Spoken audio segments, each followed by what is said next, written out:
The night was heavy with silence. The moon floated high above the river, casting its silver light across the restless water. A young girl stood at the edge, her hands trembling, her eyes swollen from crying. Her name was Amara. She was only 17, but her face carried the weight of 100 storms. Amara had grown up with no mother, no father, no family. She had lived most of her life in an orphanage on the outskirts of a small Nigerian town. The caretakers did what they could, but there was never enough food, never enough clothes, never enough love to go around. When she turned 15, she left the orphanage and started working odd jobs, cleaning shops, carrying baskets for women at the market, anything to survive. That was when she met Chike.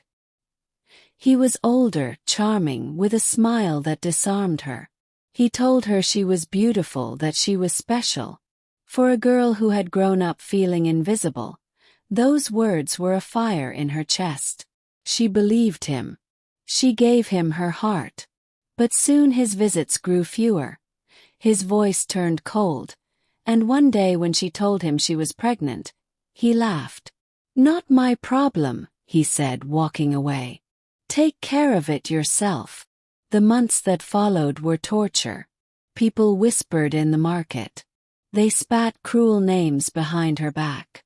She wrapped herself in old cloth to hide her growing stomach, but nothing could hide the truth. When the child finally came, it was a girl. Amara had no nurse, no midwife, no friend to help. She gave birth alone in a small abandoned hut near the river.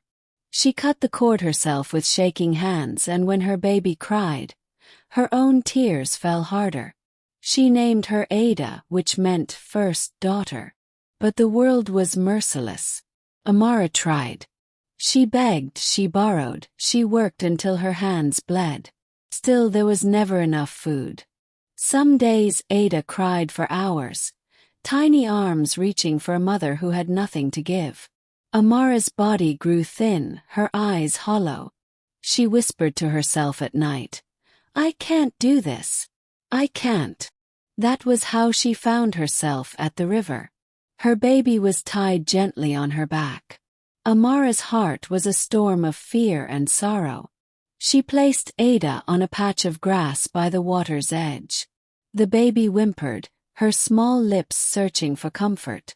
Amara kissed her forehead one last time, then staggered back behind a tree, covering her face with both hands. "Maybe someone will find her," she whispered. "Maybe she'll have a chance." Minutes passed. The river flowed, calm and eternal. Amara peeked through her tears, waiting, hoping. But what she saw made her blood run cold. The water shimmered. Slowly, a figure rose, graceful and radiant. Her skin glowed like polished bronze under the moonlight. Her long hair floated around her shoulders like streams of black silk. Mermaid. Her eyes were wide and luminous, reflecting the starlight as though she carried the whole sky within them. The baby stopped crying. She smiled. "No, no," Amara whispered, her knees trembling. She wanted to run forward to snatch Ada back into her arms, but her legs would not move. The mermaid bent down, her movements soft, almost motherly. She lifted the child and cradled her as though she had always been meant to. She rocked her gently, whispered something Amara could not hear, then turned toward the river. "No!" Amara tried to scream, but her voice cracked. Her throat was dry, her heart pounding like a drum inside her chest. She stumbled forward, but by the time she reached the bank, the mermaid had already slipped back beneath the water, the baby in her arms.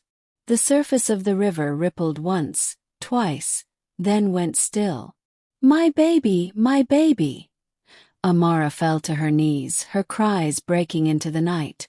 The water gave no answer. The child was gone.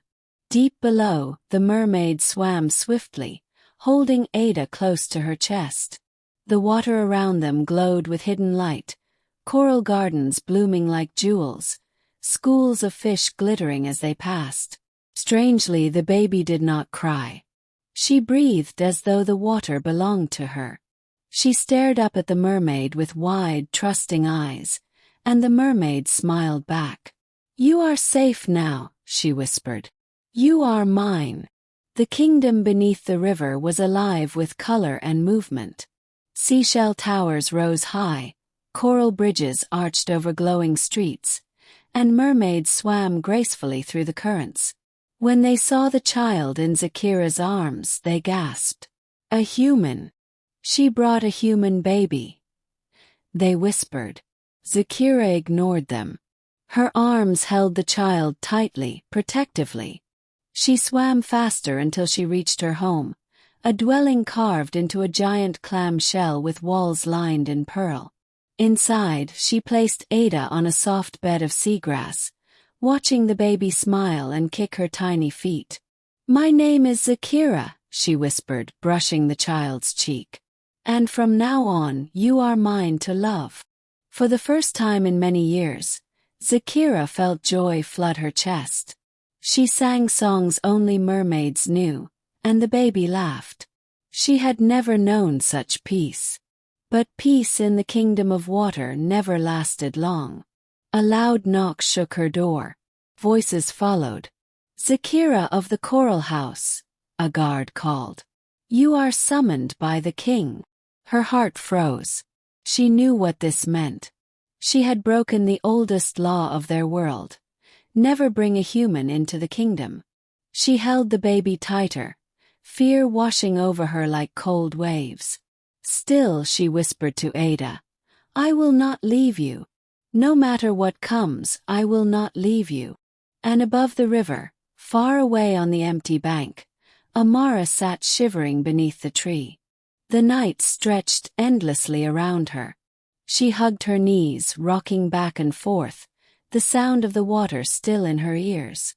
She had lost her child, not to hunger, not to sickness, not to another human, but to something far stranger, far deeper.